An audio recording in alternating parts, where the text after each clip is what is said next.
नमस्कार, आदाब, सत श्री अकाल। न्यूज IBN 2020 में आपका स्वागत है। सच कभी छुपता नहीं, IBN कभी रुकता नहीं। मैं सरवर खान तरीवाला आपको दिन भर की खबरों से रूबरू। मैं आपसे ये जानना चाहता हूँ, पहले आप अपना नाम बताइए। मेरा नाम राहुल शर्मा है। ये घर हमने 6 साल पहले लिया था मेरी वाइफ के नाम पे, अमृता शर्मा नाम है।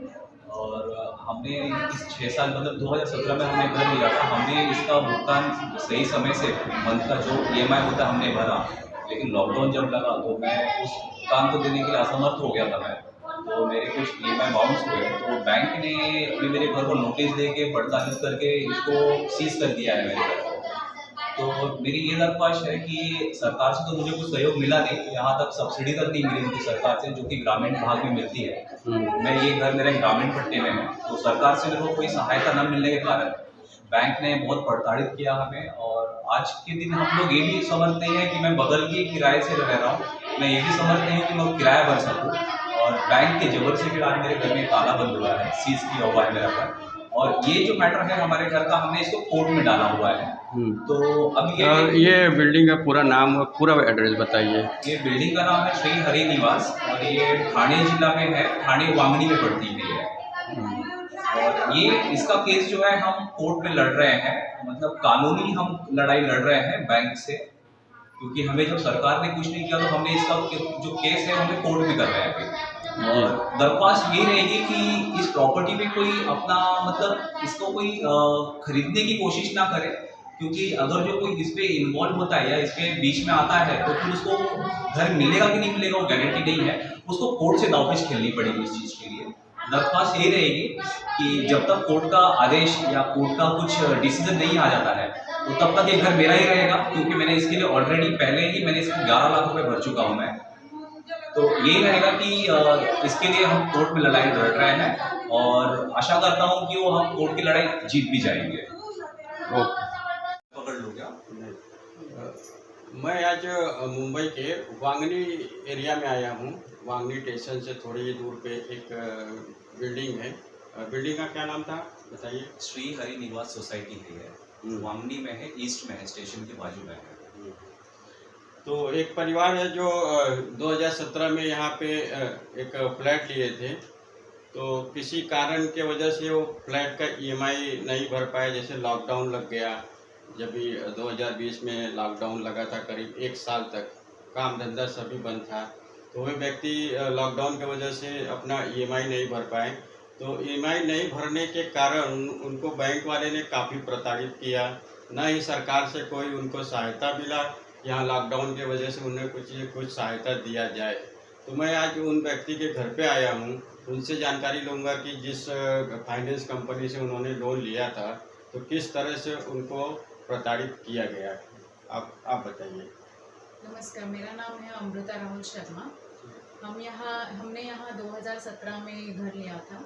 2017 से लेके जब तक कोविड नहीं था तब तक हमने सारे EMI टाइम टू टाइम भरे थे। जैसे ही कोविड आया, लॉकडाउन शुरू हो गया, तो आप जानते हैं सबको घर में बैठने के लिए बोला था, और इसी कारण मेरे जो आदमी है उनकी नौकरी चली गई थी। नौकरी चली जाने की वजह से हमने फरवरी तक कैसे भी करके EMI भरा, और उसके बाद हम EMI नहीं भर पाए। तो EMI नहीं भरने के कारण जो बैंक वाले हैं, मोतीलाल ओसवाल के कर्मचारी, वो बार बार हमारे घर पे आके वसूली कर रहे थे कि हफ्ता भरो, कहीं और से पैसे ले लो और फिर हमारा EMI भरो, ऐसे प्रेशराइज कर रहे थे हमें। और फिर हमने कैसे भी करके मतलब एक बीच में एक EMI भरा, 2 EMI भरे, फिर भी उन्होंने नहीं मारा। और जब अभी फ़िलहाल उन्होंने हमारे घर पे नोटिस भिजवा के हमको घर खाली करने के लिए बोला था, और हमारा घर जो है वो सील किया है। और अभी हम वही बिल्डिंग में श्री हरि निवास में हम बाजू के घर में रह रहे हैं, जो कि भाड़े पे है। और फिलहाल ऐसे चल रहे हैं, ऐसे दिन आ रहे हैं कि हम ना कुछ खा सकते, ना पी सकते, ना भाड़ा भर सकते हैं। ऐसे हम दिन काट रहे हैं, और उसमें भी हमें बैंक के कर्मचारी आके EMI भरो, नहीं तो हम तुम्हारे घर में कब्जा कर लेंगे और तुम्हारा घर जो है वो बैंक में सौंप देंगे, ऐसा टॉर्चराइज कर रहे हैं।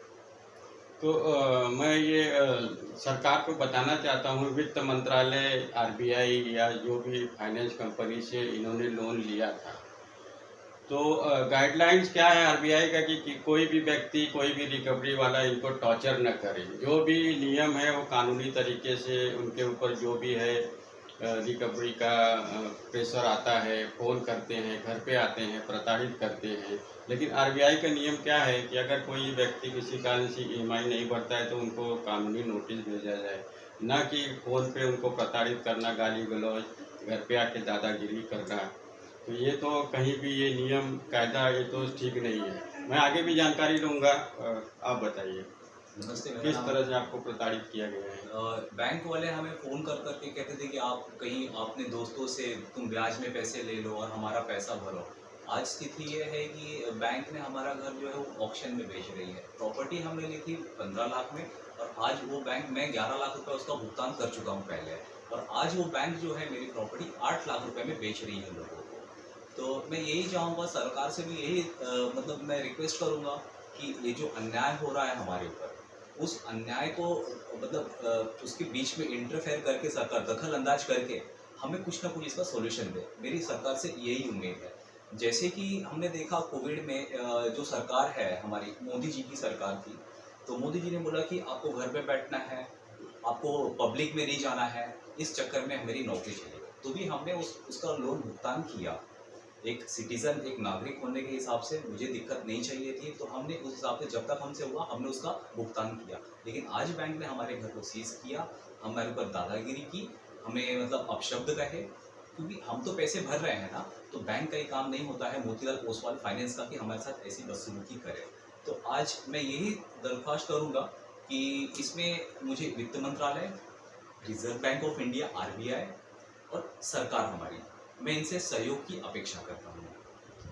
इस बिल्डिंग में रहने वाले को भी कुछ आप जानकारी दीजिए, आपसे उनसे क्या आपको संदेश देना है, आप उनको क्या संदेश देना चाहते हैं बिल्डिंग में रहने वाले? मैं जो हमारे बिल्डिंग में रहते हैं उनको मैं एक चीज़ बताना चाहूँगा कि ये जो बैंक का माया जाल फैला हुआ है, आप इसको ज़रा गौर करिए। ये सिर्फ हमारे ऊपर दिक्कत नहीं है, आज ये मेरे ऊपर है। ये शायद ये माया जाल में आप कल फंस जाओगे। ये अभी तक किसी को जानकारी नहीं है।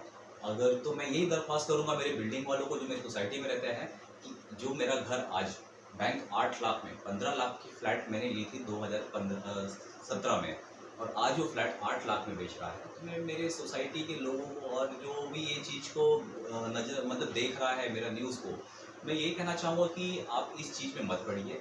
मेरा जो केस है वो कोर्ट में चल रहा है। जब तक कोर्ट का डिसीजन नहीं आता तो मैं यही चाहूँगा कि इसमें कोई दखल अंदाज नहीं करें। मेरा यही कहना रहेगा। हमारे न्यूज़ के माध्यम से, IBN न्यूज़ 2020 के माध्यम से ये मैसेज सभी जगह जाना चाहिए और इस व्यक्ति को न्याय मिलना चाहिए। बहुत बहुत धन्यवाद। हमारे चैनल को शेयर, लाइक और सब्सक्राइब करना ना भूलें। बेल आइकन दबाएं, हमारे चैनल को सब्सक्राइब करें और लाइक करें।